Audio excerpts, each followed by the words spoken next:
John Bennett, welcome to Questioning the Manager. So we've recently got through the Greek crisis. Did the pullback in valuations create any opportunities in Europe? First, I don't think we're through the Greek crisis. I think it comes back again and again and again. And Europe, goodness knows, they'll just keep kicking the can down the road, I imagine. So I think it's in abeyance for the time being, but my working assumption is the whole Euro project, which remains an experiment,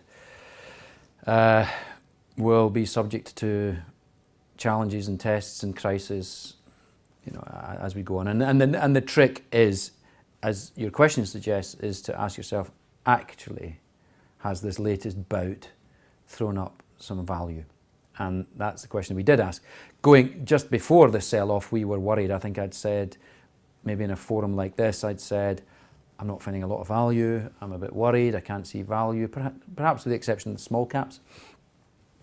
Well, the latest flare-up of the Greek situation, wonderful brinkmanship, incidentally, the whole game, but that did throw up some value. It blew the froth off, and we were able to be a bit more comfortable with our holdings and actually looking for some new holdings. So yes, it created some value. Do you think the foundations are in place for a sustained recovery in Europe? I think the foundations, because the foundations are built on debt, they are shaky foundations, not unique to Europe. I mean, it's such an important point. The world is held back, is challenged by far too much debt. China, Europe, UK included in that, and America. This is why the American recovery has not been a typical recovery. And this is why, in my view, the European recovery, which is upon us, can only be, relative to previous recoveries, tepid. It's real, it's here, it's recovery, but it can't be 3%. I'll probably be confounded by this. It's not going to be, in my view, 3 to 4% GDP numbers or anything like that. I'll probably get that wrong. And incidentally, you don't want that. I'm amazed at how much commentary there is, much of it noise, on Europe's recovering, therefore the stock market's a buy. Since when was the stock market correlated with near-term, 1 year, 2 year, 3 year GDP growth? It's not at all. If we got a really strong economic recovery in Europe, bad news for the stock market, because it's going to challenge, we're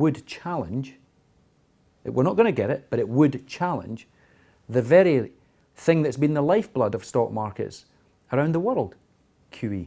So careful what you wish for. We shouldn't be wishing for strong European recovery, because it's going to have, in my view, negative implications for the stock market. Okay, so if it's a tepid recovery, who do you think are going to be the winners in that tepid recovery?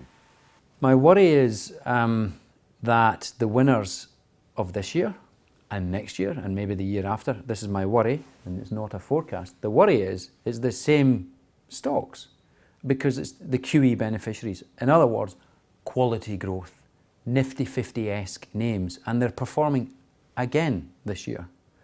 And that's what worked in Japan, that's what's worked in America, and lo and behold, should I be surprised? I'm actually frustrated by it. Lo and behold, quality growth staples, for example, continue to perform. That worries me and challenges me and frustrates me because they're not cheap. But in a world of QE, they get more expensive. So the yesteryear's winners are this year's winners. I would say there's a bit of a nuance to it. Some form of recovery in Europe, which we now have, is actually leading to Euro-centric businesses beginning to outperform domestic banks. That's helping us, for example. So no longer do you want EM-related plays in Europe, in my view. You do want a more Euro-centric feel to your portfolio because of what's happening in the underlying economy. Now, recently we've had Eli Lilly announce success with their drugs for Alzheimer's disease. Do you think this supports your long-standing theme of a renaissance in pharmaceuticals? Yeah, yep, and it's interesting. I think yesterday there was an article in the front page in a leading business newspaper that's just been sold to the Japanese for what can only be described as a trophy asset sum. And there it is, it's headline grabbing. the renaissance of pharma. The renaissance of pharma began, in my view, several years ago. But the stock market, which everybody says is a discounting mechanism, I actually think the stock market is not efficient. I think the stock market is autistic. It focuses on one thing at a time and needs it right in front of it to see it sometimes. And that's what it's been like with pharma. The renaissance of science and certainly the roots of that renaissance were visible 5 years ago. And that's why you could get it at a discount back then at a very cheap price for pharma. Today you're not getting pharma at a very cheap price. But that very renaissance of science will be like everything else in life. It will be cyclical, and the stock market will get very excited at the peak of the renaissance of science. And don't be surprised if we see more pharmaceutical stocks trading on 25 or even 30 times earnings, should that play out, that the stock market, as ever, acts like a pendulum and gets overexcited at biotech or the renaissance of science. And by that time, I hope we've sold our positions. Do you think investors are overpaying for growth? Everything in life is relative. In absolute terms, yes.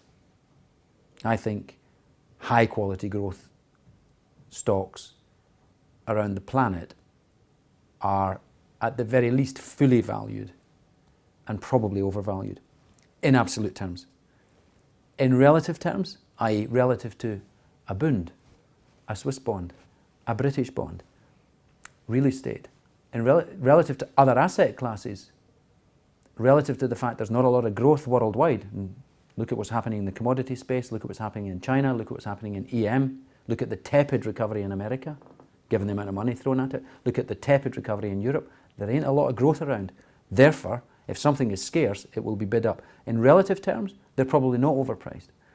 But I always say, can we really eat relative bread? You know, bread is an absolute. Okay, finally, John, recently the board approved up to a 10% weighting in the UK. Have you been utilising this? To a wimpish degree, I have one position in the UK at the moment in the trust. It will always, like everything we do, it'll always be stock specific or sector specific. It'll always be driven by opportunity, not by a target to get, we must get to 10 or whatever. I would never do that. It always have to, we build it brick by brick. The one brick that we brought in that is British is Stagecoach, the bus and train operator. And what I like about that is the management, their, if you like, husbandry of the assets, because after all, that's what we do, is we entrust our investors' money into the hands of management teams to look after the assets that they manage and in which we've invested. And if I look at the way they've looked after shareholders, and not every company does that, they've looked after shareholders with those assets that they've got, train franchises, bus franchises, the way they've handed cash back to the shareholder, that's why we're there. So there is a bit of an income angle to my Stagecoach position. John Bennett, thank you.